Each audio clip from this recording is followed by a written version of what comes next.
লাগবে না আপনার ওষুধ ভাই, রাইখা দেন আপনাকে ওষুধ। ওষুধ কিনতে আইছি, জীবনের এমন অবস্থা হয়ে গেছে গা, দিনকে দিন তো ওষুধের দাম বাইরে দিতেছে গা। 600 টাকার ওষুধ 1600 টাকা হয়ে গেছে গা। কয়দিন পরে দেখা গেছে কি এবার চিকিৎসা লাগা ফুসফুস বিক্রি করিয়া এবার মনে করছে কিডনির চিকিৎসা করাইতে হইব। যত মরা সব হইছে গরিবের উপরে। শালা লাইফ আজকে গরিব বলে কি অত অত্যাচার সহ্য করা লাগতেছে।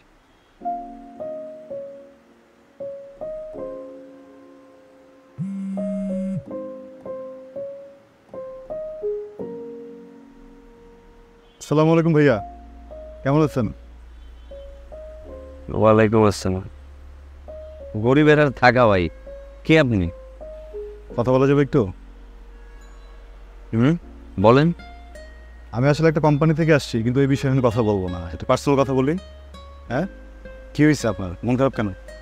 না ভাই, এমনি ভাই। না না, বলেন না, লুকেন না। আর কি ভাই, এদেশে তো গরিব টুকু জায়গা নাই। 600 টাকার ওষুধ হয়ে গেছে 1600 টাকা।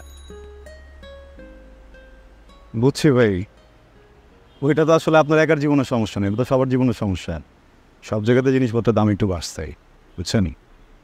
কিন্তু এটার কিন্তু সমাধান আছে। এটা সমাধান করতে হলে আপনাকে সুন্দর হইতে হবে, একজন সুন্দর পুরুষ হইতে হবে, তাহলে সব ঠিকঠাক করতে পারবেন, বুঝছেন? কি কইতেছেন না কইতে বুঝছেন নাই না? বুঝাই বলতেছি। আচ্ছা বলেন তো, একটা নারীর সৌন্দর্য কোথায়?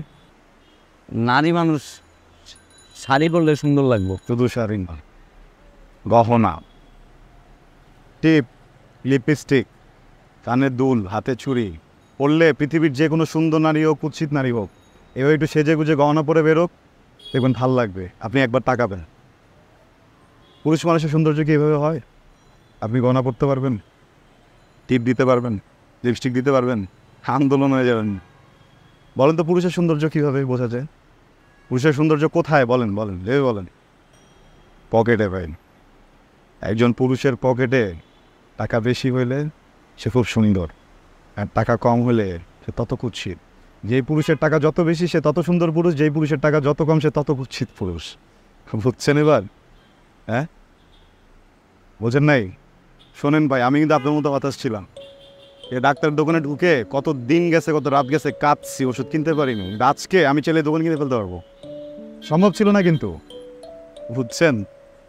আর এই গহনাটা সব জায়গায় কিন্তু খুঁজে পাবেন। আমি আপনার মতো আসছিলাম তো, এই যে দোকানে যাইতাম, এনে যেতাম, কত ধরনের ঝামেলা, বাড়িওয়ালা নামা দেয় বাসা থেকে।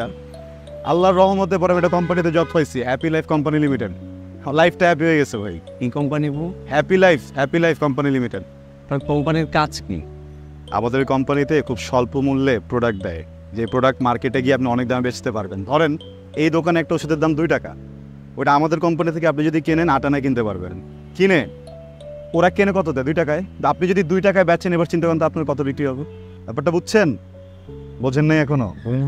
কোনো 2 নম্বরের জিনিস। আমাদের স্কিন কেয়ার প্রোডাক্ট আছে, আমাদের ধরেন হচ্ছে গিয়ে ফুড আছে, আমাদের ব্লেন্ডার আছে, আমাদের বিভিন্ন ধরনের আইটেম আছে। আপনি এদিকে আসেন না, ও আজকে আপনার ফিরাই দিচ্ছে না? হ্যাঁ, ও আপনার ফিরাই দিচ্ছে তো, আমি দেখতেছি, দাঁড়ান। এই ভাইয়া, ভাইয়া, এই যে এই লোকটারে চিনে রাখেন আপনি।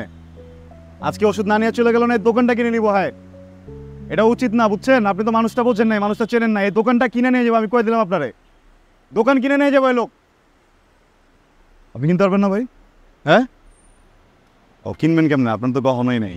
গহনা দিতেছি, দাঁড়ান, এদিকে আসেন।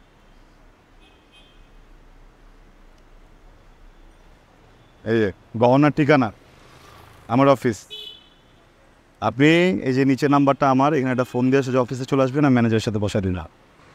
ফোন দিলেই হবো? হ্যাঁ,